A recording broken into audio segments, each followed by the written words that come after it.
তারেক রহমান আজ বাংলাদেশের প্রধানমন্ত্রী।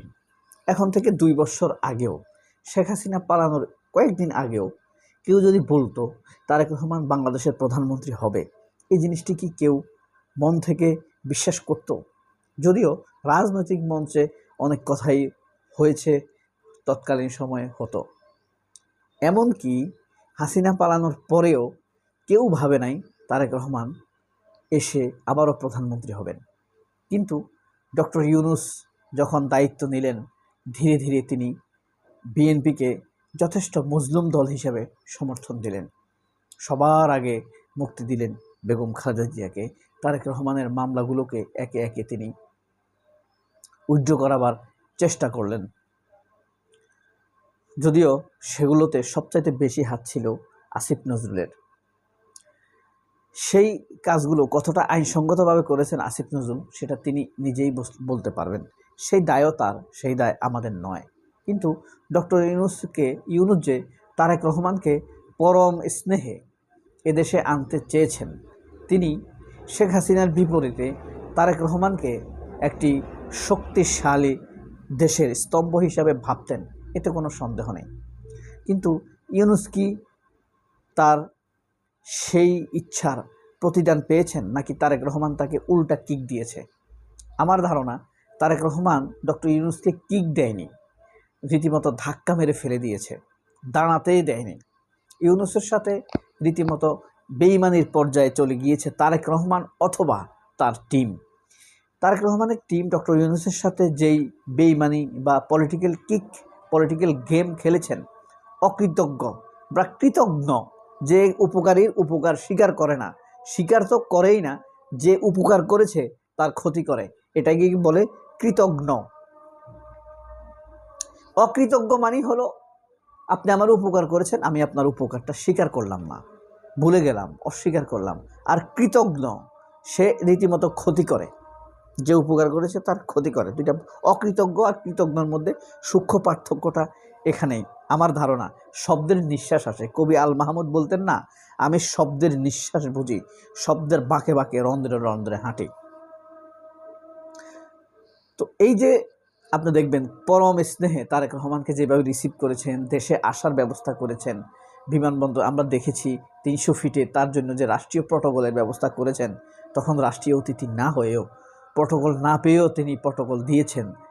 হ্যাঁ, কিন্তু দেখেন আমরা তখন ভেবেছি তারেক রহমান চরম কৃতজ্ঞ। ফোন করে ডক্টর ইউনূসকে তখন কৃতজ্ঞতাও জানিয়েছেন বিমানবন্দরের অতিথি লাউঞ্জে বসে, ভিভিআইপি লাউঞ্জে বসে। তারেক রহমান আসলেন, নির্বাচন হলো, হাদির কবরে জিয়ারতও করলেন,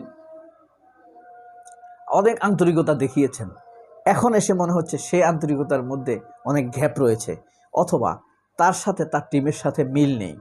এটা কি সম্ভব? টিম যা চায় তিনি চান না, অথবা তিনি যা চান টিম তা চায় না। তিনি কিছু একটা চান, টিমটা উল্টে দেয়, বা বিএনপি তার দল তা উল্টে দেয়। এরকম কি হতে পারে? জানি না, সেটা সময় জবাব দিয়ে দিবে। তবে ধীরে ধীরে সব কিছুর মধ্যে কেমন জানি একটা আর্টিফিশিয়ালিটির গন্ধ পাওয়া যাচ্ছে।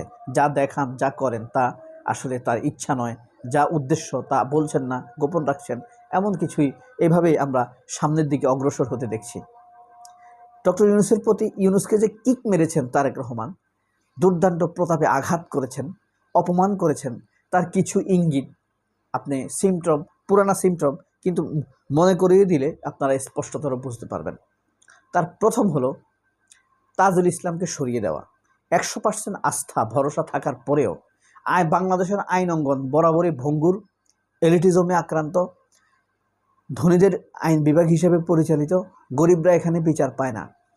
কিন্তু তাজুল ইসলাম এমন এক চরিত্রের সৃষ্টি করেছেন, বাংলাদেশের সকল শহীদ পরিবার, আহত পরিবার তাজুল ইসলামের উপরে নিবিষ্ট চিত্তে, একাগ্র চিত্তে ভরসা রেখেছেন যে তাজুল ইসলামের উপরে ভরসা রাখা যায়। তাজুল ইসলামটা কেনা সম্ভব নয়।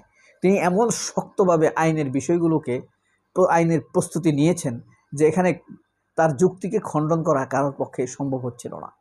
সেই আস্থা ভরসার জায়গাকে ভেঙে দিয়ে তারেক রহমান এবং তার টিম সেই তাজুল ইসলামকে সবার আগে সেখান থেকে সরিয়ে দিয়েছে। অর্থাৎ জাতি যার উপরে আস্থা রেখেছে সেই আস্থাকে তিনি সরিয়ে দিয়েছেন। অর্থাৎ ভালোবাসার মানুষকে ভালোবাসার জায়গায় থাকতে দেন না। ভারত যেই কাজটা করে, দেশের জন্য যারা কাজ করে তাদেরকে অপমান করা, ছোট করে দেওয়া, ধীরে ধীরে মানুষ যেন দেশের জন্য আর ভালো না চায়। দেশের জন্য চাইলে তো অপমান হতে হয়। তাজুল ইসলামকে তাই করলেন এবং তাজুল ইসলামকে অপমান করার মাধ্যমে ডক্টর ইউনূসকে প্রথম কিকটা আঘাতটা তিনি করে দিলেন তারেক রহমান। এরপরে যেটা আমরা সবার সামনে বাংলাদেশ ব্যাংকের গভর্নরকে যে অপমানজনকভাবে সরিয়ে দেওয়া হয়েছে। বাংলাদেশের ইতিহাসে কোনো গভর্নর বাংলাদেশের জন্য এরকম ঝুঁকি নিয়ে কাজ করেছে বলে অন্তত যা চোখে দেখেছি সেগুলো তো আছেই। অতীতে যেমন ফরাসউদ্দিন থেকে শুরু করে গভর্নর, মানে কোনো রকম সবাই ভালো ছিল, কিন্তু এত ঝুঁকি নিয়ে কাজ করেছেন তা আমরা দেখি নাই। হাসান এস মনসুর সে লন্ডন থেকে টিউলিপের অবৈধ টাকাতে পর্যন্ত তিনি হাত দিয়েছেন এবং তার হাত দেওয়া যে সততায় পূর্ণ ছিল, সঠিক ছিল, তার প্রমাণ হলো টিউলিপের মন্ত্রিত্ব চলে গিয়েছে সেখানে।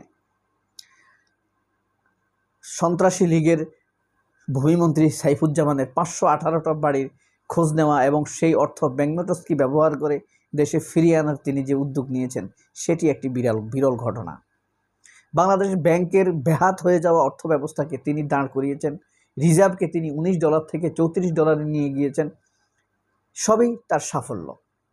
এবং ইসলামী দুর্বল ব্যাংকগুলোকে, যেসব ব্যাংকগুলো থেকে এস আলম অর্থ চুরি করেছে, সেই ব্যাংকগুলোকে সম্মিলিত ইসলামী ব্যাংক করার মাধ্যমে গ্রাহকদের নিশ্চয়তা তৈরি করেছেন। অথচ তারেক রহমান সরকারে আসার মাত্র 5 থেকে 6 দিনের মাথায় অপমানজনকভাবে তাকে সেখান থেকে তাড়িয়ে দেওয়ার মাধ্যমে ডক্টর ইউনূসকে আরেকবার অপমান করলেন। চরম অপমান করা হলো তাকে। অর্থাৎ এস আলমের চক্রের মধ্যে ঢুকে গিয়েছে তারেক রহমানের সিদ্ধান্ত নেওয়া না নেওয়ার ক্ষমতা, অথবা বলা যায় তারেক রহমানের টিম এস আলমের পকেট টিমে পরিণত হয়েছে। দেশের জন্য কাজ করা তাজুল, দেশের জন্য কাজ করা এই হাসান মনসুর, তারপর দেশের জন্য কাজ করা আব্দুল মোনেম, এই দুর্নীতি দমন কমিশনের যিনি ডিজি, এই সব লোকগুলোকে যে অপমানজনকভাবে সরিয়ে দেওয়া হয়েছে, এই থেকে স্পষ্ট হয় তারেক রহমান কীভাবে ডক্টর ইউনূসকে কিক মেরেছেন। দ্বিতীয় স্টেজ হলো বাংলাদেশের পত্রপত্রিকাগুলো সেই সৎ লোকগুলোকে নিয়ে, সেই সোনার মানুষগুলোকে নিয়ে যেভাবে অপমান অপদস্থ করে নিউজ করছে, সেই নিউজগুলোকে চরমভাবে উপভোগ করছে বিএনপি। এটার কারণটা কি? এর কারণ হলো এই যে হাসান মনসুর বলেন, তাজুল ইসলাম বলেন, অথবা আব্দুল মোনেম বলেন, এই লোকগুলোর সততা যদি জাতির সামনে উপস্থিত হয়ে যায় এবং সেই ধারাবাহিকতা যদি বিএনপি ধরে রাখতে না পারে, সততার ধারাবাহিকতা, তাহলে মানুষ বিএনপিকে খেয়ে দিবে মানসিকভাবে।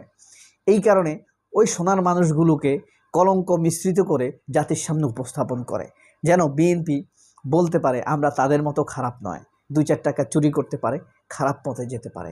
মিডিয়া তাদেরকে সেই সুযোগটা করে দিয়েছে। তাহলে ইউনূস কি তার সম্মানটা পেলেন? তারেক রহমান যে তাকে একের পর এক কিক দিয়েছেন, তার প্রতি উত্তর কি ডক্টর ইউনূস দিবে না? অবশ্যই তা দ্বিগুণ আকারে ফিরে আসবে ডক্টর ইউনূস না দিলেও প্রকৃতির নিয়মে। সবাই অনেক ভালো থাকবেন। আল্লাহ হাফেজ। আসসালামু আলাইকুম।